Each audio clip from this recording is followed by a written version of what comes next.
Who is Geert Wilders and the Party of Freedom? Many people describe him as the Netherlands version of Trump or the Dutch Trump. He even described himself in that fashion when he ran for Prime Minister of the Netherlands back in 2017 with his slogan, "Make the Netherlands Great Again."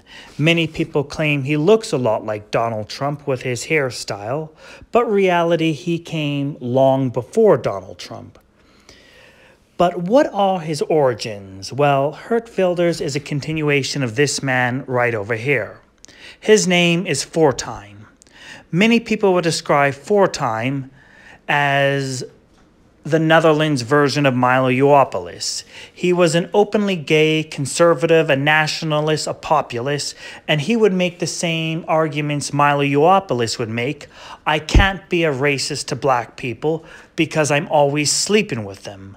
He was very much against immigration. He was very much against Islam, and he wanted to make the monarch of the Netherlands just a figurehead with no power like in the United Kingdom, and he named his political party after himself. But he was later on assassinated. And Geert Wilders, who was much a fan of Fortuyn, started a continuation. From the ashes, Geert Wilders' party was born. And he launched his own political party called the Party of Freedom. The Party of Freedom is perhaps the single most populist party I've ever seen in my entire life. It is very much the definition of populist, if I do say so myself. It is a split from the People's Party for Freedom and Democracy. The Party for Freedom wants to ban the Quran and put it on the banned book list right beside Mein Kampf. It wishes to close all mosques and Islamic schools, a ban on Islamic immigration, and a ban on Islamic practice which violates public order. The party is mostly based on Geert Wilders' personal ideas to make the Netherlands stronger, and he has been compared to both Boris Johnson, but he loves comparing himself to Donald Trump. But then he started losing his support to another party called Forum for Democracy, ran by this gentleman over here, Thierry Baudet, which is a French name. Many people thought he was more of an intellectual than Wilders, and that his party was taken off in forms that the Party for Freedom could never have done, and thought that he would be the true successor to Fortuyn.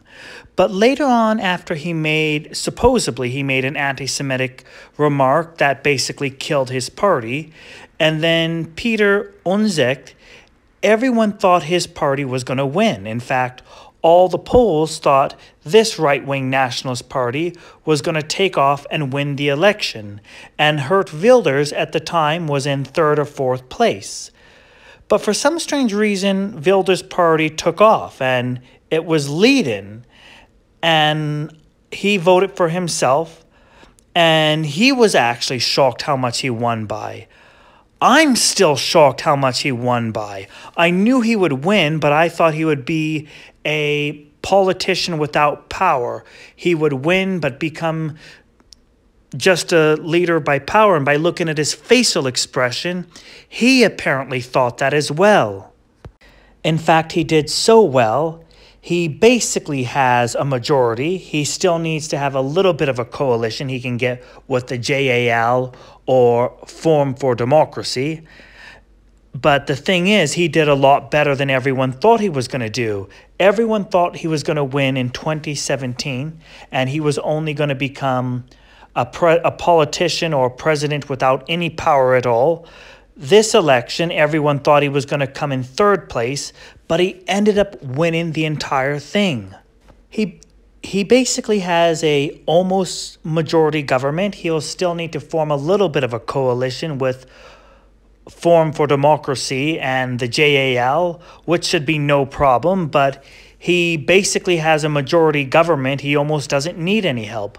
But the other thing that is more shocking, his victory came only 2 days after Argentina elected their far right-wing candidate, who's also known as the Argentinian Trump. Malays, Geert Wilders, and Donald J. Trump, all three of them are known for their hairstyles. Malays has also been characterized as the Trump of Argentina.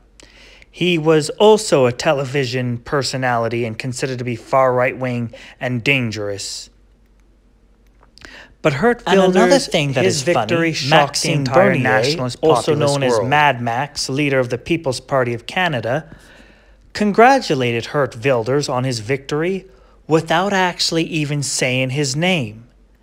Maybe he was afraid congratulating someone that far right-wing would hurt his name. But the one thing we're all wondering, who's going to be the next Trump? Is it going to be the Canadian Trump, Maxime Bernier?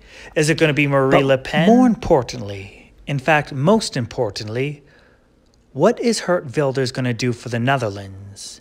And who is the next Donald Trump going to be elected? And what will Wilders do for the Netherlands? Well, only time can tell.